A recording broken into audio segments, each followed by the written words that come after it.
Stand with Palestine. Palestine Zindabad. From the river to the sea.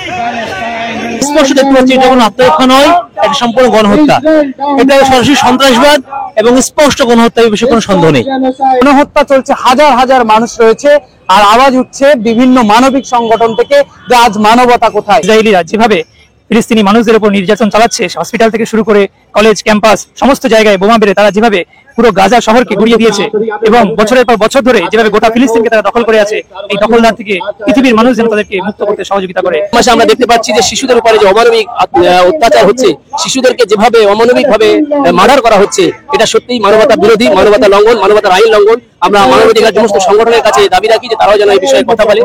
এমনটা বলছে কোথায় মানবাধিকার সংগঠনগুলো, কেউ কথা বলছে না। Stand with Palestine. From the river to the sea. Palestine will be free. Palestine Zindabad.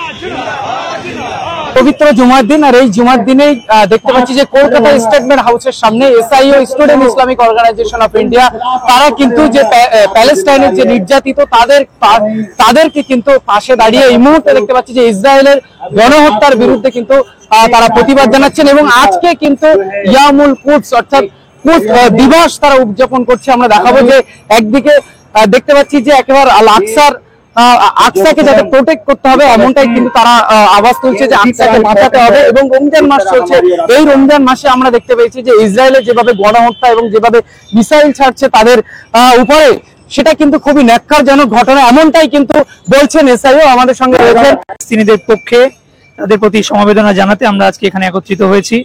দাবি প্রত্যেকটা মানুষের কাছে খুবই স্পষ্ট, আলাদা করে দাবি করার কিছু নেই যে 7ই অক্টোবরের পর থেকে ফিলিস্তিনিদের রেজিস্ট্যান্সের বিরুদ্ধে গিয়ে পৃথিবীর মানুষরা যেন ফিলিস্তিনিদের পক্ষে হয়ে কথা বলে, তারা যেন বোবা হয়ে না থাকে, এই আওয়াজ আমরা আজকে এখান থেকে তুলতে চাইছি। আমরা গোটা পৃথিবীর মানুষের কাছে এই বার্তা দিচ্ছি, শুধু আমরা নয়, আজকে শান্তিকামী প্রত্যেকটা দেশের মানুষ, সে ব্রিটেন হোক, আমেরিকা হোক, সে ফ্রান্স হোক, সমস্ত জায়গায় আজকে শান্তিকামী মানুষরা তারা রাস্তায় নেমেছে, তারা ইসরায়েলের এই বর্বরতার বিরুদ্ধে রাস্তায় নেমেছে। তারা আওয়াজ পৌঁছে দিচ্ছে যে আমেরিকা এবং ব্রিটেন যেভাবে তারা ইসরায়েলকে সহযোগিতা করছে, আমেরিকা এবং ব্রিটেন যেভাবে তারা ইসরায়েলের এই বর্বরতাকে তারা সহযোগিতা করছে এবং সাপোর্ট করছে, তারা এবং আমরা সকলে মিলে এই সাপোর্টকে নস্যাৎ করে দিতে চাই। পরিকল্পিতভাবে তাদেরকে কিন্তু নির্যাতনের উপরে রাখা হয়েছে এবং বারবার মিসাইল মারা হচ্ছে, এমনকি রমজান মাসেও সেই জায়গায় তারা কিন্তু নিস্তার নেই। কি বলবেন?